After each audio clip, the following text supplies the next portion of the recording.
నమస్తే. ఎన్నో ఆధ్యాత్మిక కార్యక్రమాలు మన ఛానల్‌లో నిరంతరం కొనసాగుతూనే ఉంటాయి. జూన్ మాసానికి సంబంధించి మాస ఫలితాలు తెలుసుకునే ప్రయత్నం చేద్దాం. నాతో పాటు ఉన్నారు మురళీధర్ శర్మ గారు, ప్రముఖ ఆస్ట్రాలజర్, గణపతి దత్తాత్రేయ స్వామి ఉపాసకులు. మహాదేవ శ్రీమాత్రే నమః. మేషరాశి వారికి అయినా ద్వాదశ రాశుల వారు ఎవరైనా కూడా ఒక విషయాన్ని గమనించుకోండి. గ్రహచారము గోచారం అనేటువంటిది వేరు. గ్రహచారంలో గ్రహాలు మారవు. గోచారంలో మాత్రమే గ్రహాలు అనేటువంటివి మారుతూ ఉంటవి. గురువు గారు సంవత్సరానికి ఒకసారి, అదేవిధంగా శనిగ్రహము 2.5 సంవత్సరాలకు ఒకసారి, ఈ యొక్క బుధుడు 15 డేస్కి ఒకసారి, చంద్రుడు 2.5 డేస్కి ఒకసారి, ఇలా ట్రావెల్ చేసేటువంటి పరిస్థితి ఉంటుంది. కనుక మీరు పుట్టినటువంటి యొక్క ఇయర్ ఏదైతే ఉందో సమయానికి ఒక లగ్నం అనేటువంటిది ఏర్పడుతుంది.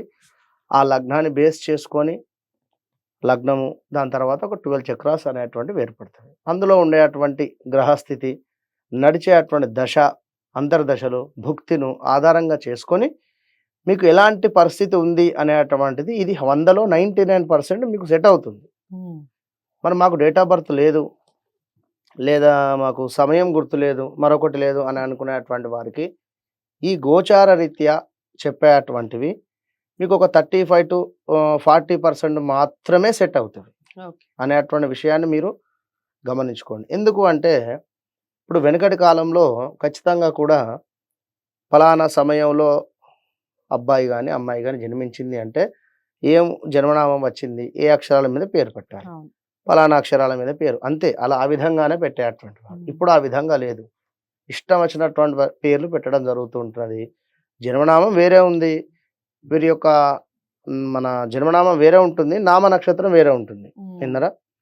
కనుక ఇప్పుడు ఉదాహరణకు వీరిది తుల రాశి అనుకుందాము. మరి వీరి యొక్క పేరు మా అక్షరం మీద ఉంది అనుకుందాం. మనకు మా మీ మూమే అంటే సింహరాశి రావడం జరుగుతుంది. మాకు ఆ నక్షత్రం కానీ ఉత్తర కానీ ఇట్లా నక్షత్రాలు ఉన్నాయి. మరి వీరు జన్మించినటువంటి సమయానికి తులా లగ్నము ఉన్నట్టయితే తులా రాశి ఉంది అనుకుందాము. మరి వీరి యొక్క పేరు రీత్యా సింహరాశి ఉంది. మరి వీరి యొక్క సింహరాశి బాగా లేదు, తులారాశి బాగుంది అని చెప్పడం జరుగుతున్నది. మరి ఇప్పుడు వీరి సిచ్యువేషన్స్లో వీరికి ఒకవేళ బాగాలేని సిచ్యువేషన్ వచ్చిన తులారాశి వారికి బాగుంది, సింహరాశి వారికి బాగాలేదు. ఉదాహరణకు మరి వీరు ఎక్కడికైనా వెళ్ళినా కూడా వీరి జన్మచార్ట్ చూస్తే తులారాశి బాగుంది బాబు అంటున్నారు. మరి వీరి పేరు వచ్చేసి మహేషో ఏదో ఉంది అనుకుందాం. సింహరాశి రీత్యా కూడా కొంత ఇంపాక్ట్ అనేటువంటిది ఉంటుంది అని అర్థం చేసుకోండి. వినరా?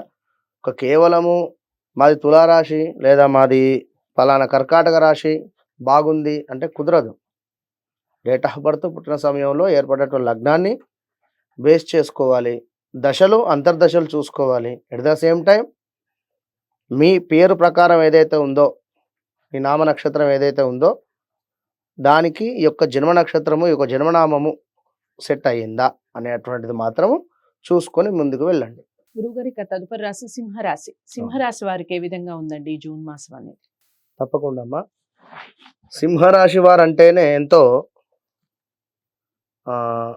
ఔదార్యం, అంటే మనకు వాళ్ళంతా ఓపెన్, చాలా ఓపెన్గా ఉంటారు. కాకపోతే వారి యొక్క మాట తీరు గంభీరంగా ఉన్నప్పటికీ కూడా వారి మనసు మాత్రం ఎంతో వెన్న. ఇది మాత్రం గన్ షాట్. వారిని పిలవకున్నా వారేం బాధపడరు, కానీ ఇన్ కేస్ ఒకవేళ పిలిచి అవమానపరిస్తే మాత్రం తట్టుకోలేరు. వారు ఒక 10 సంవత్సరాలైనా జ్ఞాపకం ఉంటుంది వారికి. చాలా మెమరీ పవర్ 100%. విన్నారా? ఒక 1,00,000 రూపాయలు పెట్టి వారికి ఒక వస్తువు కొనిచ్చింది ఒక ఎత్తు, ఒక 10 రూపాయలు గప్చుప్ తినిపియకుంటే మరొక ఎత్తు. అంటే 100%. అంటే ఇప్పుడు ఒక భార్య భర్త ఉంది అనుకుందాం, ఎవరైనా ఒక భార్య ఉంది అనుకుందాం, 1,00,000 రూపాయలు పెట్టి తనకు షాపింగ్ చేయించాము. ఇక ఇంటికి చేరేటువంటి సందర్భంలో గప్చుప్ ఉంది, గప్చుప్ తిందాము అని తను అంది అనుకుందాం ఉదాహరణకు. ఇప్పుడు అవసరం లేదు నేను తినిపియాలంటే ఈ 1,00,000 రూపాయలు బూడిదలో పోసినట్టే. ఆ రోజు మళ్ళా గప్చుప్ తినేదాకా 100%. మానసికంగా బాగా కనెక్ట్ అయి ఉంటారు వారు. వారిని ఒక చిన్న మాట అన్నా కూడా తట్టుకోలేరు, ఊరికే కళ్ళలో నీళ్ళు వచ్చేస్తాయి వారికి. విన్నారా? కానీ సింహరాశి అది. విన్నారా? ఒక రాజుకు మనము చెప్పలేం, అడుగుతాం ఇది కావాలి ఇది ఇవ్వండి అని. Right right. విన్నరా? ఆ విధంగా వారితో డీల్ చేస్తే ఎప్పుడు ఆనందమే. సింహరాశి భర్తలు కానీ భార్యలు కానీ ఈ విషయాన్ని అర్థం చేసుకోండి. ఎవరిది సింహరాశి అయినా ఎదుటి వాళ్ళు వినాల్సిందే. 100% వారిదే పై చేయి, నాది నడవాలంటే మాత్రం కుదరదు. Okay okay. ఒకవేళ సింహరాశి మేషరాశి ఉన్నట్టయితే ఇక తగ్గాఫర్ ఉంటుంది ఇంట్లో. అటు కుజుడు కదా అమ్మ, కుజుడు అంటేనే గొడవలకు కారణం. గొడవలు పెట్టి వస్తాడు అంతే. శని ఏమిటి? శని వద్ద ఆయుధాలు ఉంటాయి. విన్నరా? కుజుడు గొడవలకు కారకుడు, సూర్యుడు ఏమిటి? రాజు. ఇక అది వేరే కథ ఉంటుంది. కనుక సింహరాశి వారు తప్పకుండా సప్తమ శని నడుస్తుంది, ఇది అబ్జర్వ్ చేసుకోండి. మీ భార్యకు కావచ్చును మీకు కావచ్చును హెల్త్ ఇష్యూస్ వస్తాయి. రెండవది, వస్తువులు దొంగతనానికి గురయ్యేటువంటి ఛాన్సెస్ ఉన్నాయి. ఆల్రెడీ ఈ యొక్క మేలోనే అయి ఉండాలి ఏమైనా గన్ షాట్. ఈ జూన్లో మాత్రం జాగ్రత్తగా ఉండండి. విన్నారా? భార్యాభర్తలలో విపరీతమైనటువంటి గొడవలు 100% కూడా జాగ్రత్తగా ఉండండి. సింహరాశి వారికి వివాహం కోసం ఎదురు చూస్తూ ఉండేటువంటి వారికి 2-3 సంబంధాలు తప్పిపోతూ ఉన్నవి, తప్పిపోయిన దాఖలాలు ఉన్నవి. తండ్రి లేని సంబంధాలు వచ్చేటువంటి పరిస్థితి ఉంది. ఓపెన్ ఛాలెంజ్, కింద కామెంట్ కూడా పెట్టండి. విన్నారా? తండ్రి లేని సంబంధాలు వచ్చేటువంటి ఛాన్సెస్ ఉన్నాయి వీరికి. లాస్ట్ 1 ఇయర్ నుండి అదే కథ, ఇప్పుడు ఈ 1.5 ఇయర్ నుండి ముందు ఉండేటువంటి రోజుల్లో కూడా అదే కథ. ఎందుకంటే శని మారడు. కనుక వచ్చినటువంటి సంబంధం ఏదైతే ఉందో చక్కగా మీ చాటు వారి చాటు చూసుకోండి.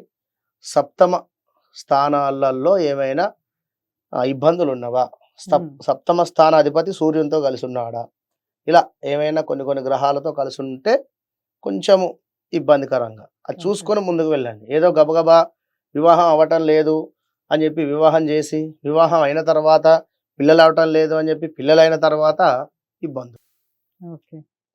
ఏది ఉన్నా కూడా యాక్సెప్ట్ చేస్తే ఏది ఉండదు. అందరా ఆ విషయాన్ని గమనించుకోండి. ఈగో ఫీలింగ్ కు వెళితే ఈగో ఫీలింగ్ అదే మిగులుతుంది. ఎంత సహనంగా ఎంత ఓర్పుగా ఉంటారో అంతటి రిజల్ట్ ఉంటుంది. విన్నారా? కనుక సింహరాశి వారు మీకు 2వ స్థానంలో కేతు ఉండడం చేత, 2వ స్థానంలో కేతు ఉన్నది మీకు కన్యలో, కాస్త డబ్బులు వచ్చేటువంటిది పరిస్థితి ఏదైతే ఉందో అది రాదు.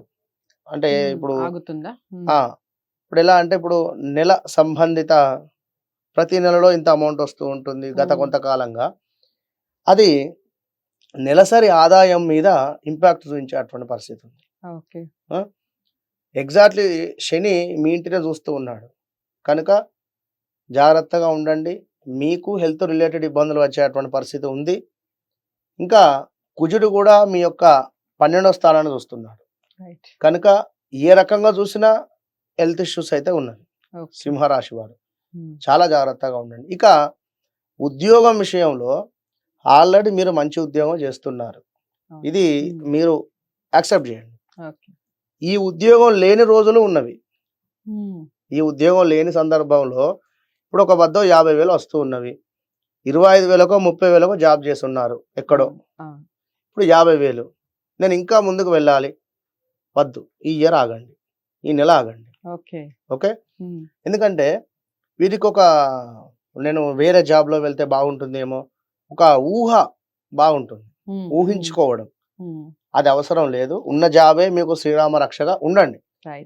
ఇప్పుడు ఈ గ్రహాలు అనేటువంటివి మారేటువంటి సందర్భాలలో మనము ఒక వ్యక్తిని తీసుకువచ్చినాము, జాబ్లో పెట్టాము, అతడే మనకు మైనస్ అయ్యేటువంటి పరిస్థితి ఉంటుంది. మనకు అనిపిస్తుంది, అరే వీడిని నేను తీసుకొని వచ్చిన వీడు నాకే రివర్స్ అయ్యాడా, మంచిదే, ఓకే, మరలా ఒక 1-2 మంత్స్లో వారి లోపల మార్పు వస్తుంది. ఈ ఇంత అంటే ఇవాళ రేపు అంతా ఇప్పుడు మీరు తీసుకువచ్చిన వ్యక్తి మీ బాస్కు దగ్గర మీ గురించి అని చెప్పాడా తెలియదు, లేదా వేరే వారికి ఇంకేమైనా చెప్పాడా తెలియదు. ఇలాంటిది మీరు చేసేటువంటి జాబ్లో డిస్టర్బెన్స్ ఉంటాయి కొంత, ఆ డిస్టర్బెన్స్ను మీరు ఎంజాయ్ చేస్తూ ఉండండి అంతే. నేను వేరే జాబ్ ఎత్తుకుంటా వెళ్తా అంటే ఇబ్బంది అవుతుంది. వద్దు, ఇందులోనే ఉంటూ కష్టపడాలి. ఇందులోనే ఉండండి. ఒక 2 ఆగస్టు తర్వాత బాగుంటుంది. అట్లా అన్ని రకాలుగా కూడా సింహరాశికి సంబంధించినటువంటి పిల్లలు అబ్రాడ్ వెళ్ళాలి అనుకుంటే తప్పకుండా వెళ్ళవచ్చును. అదేవిధంగా ఇంకా సంతానం కాని వారికి సంతానం అయ్యే ఛాన్సెస్ కూడా ఉన్నవి. రైట్. సింహరాశి వారు ఖచ్చితంగా శని సంబంధిత హోమం కానీ శని సంబంధిత దానం కానీ చేసుకోండి. మంచి ఫలితం ఉంటుంది. గురువు మీకు 11లో ఉన్నాడు కనుక యోగించాలి అంటే పూజ్యులను గౌరవించండి. గురువుల పట్ల భక్తి శ్రద్ధలతో ఉండండి. దత్తాత్రేయ స్వామి కావచ్చును లేదా దక్షిణామూర్తి శ్లోకాన్ని చదువుతూ ఉండండి. మంచి ఫలితం ఉంటుంది. సో అదండి సింహరాశికి సంబంధించి. సింహరాశి వారు పాటించాల్సిన నియమాలు ఏమిటి, ఏ ఏ దానాలు చేయాలి, ఏ విధంగా చేసుకోవాలి, దానివల్ల వచ్చే ఫలితాలు ఏమిటి, ఇవన్నీ క్లియర్గా చెప్పారు గురువు గారు. ఒకసారి పాటించే ప్రయత్నం చేయండి. డౌట్స్ ఏమన్నా ఉంటే కామెంట్ బాక్స్లో తెలియచేయండి. లేదా గురువు గారిని కలవాలనుకుంటున్నాం, జాతకాలని పూర్తిగా పరిశీలించుకోవాలనుకుంటున్నాం అనుకుంటే స్క్రీన్ మీద కనపడే నెంబర్కి కాల్ చేయండి. వీడియోని లైక్ చేసి షేర్ చేయండి. ఛానల్ని సబ్స్క్రైబ్ చేసుకోండి. తదుపరి రాశితో మళ్ళీ కలుస్తాను. నమస్తే.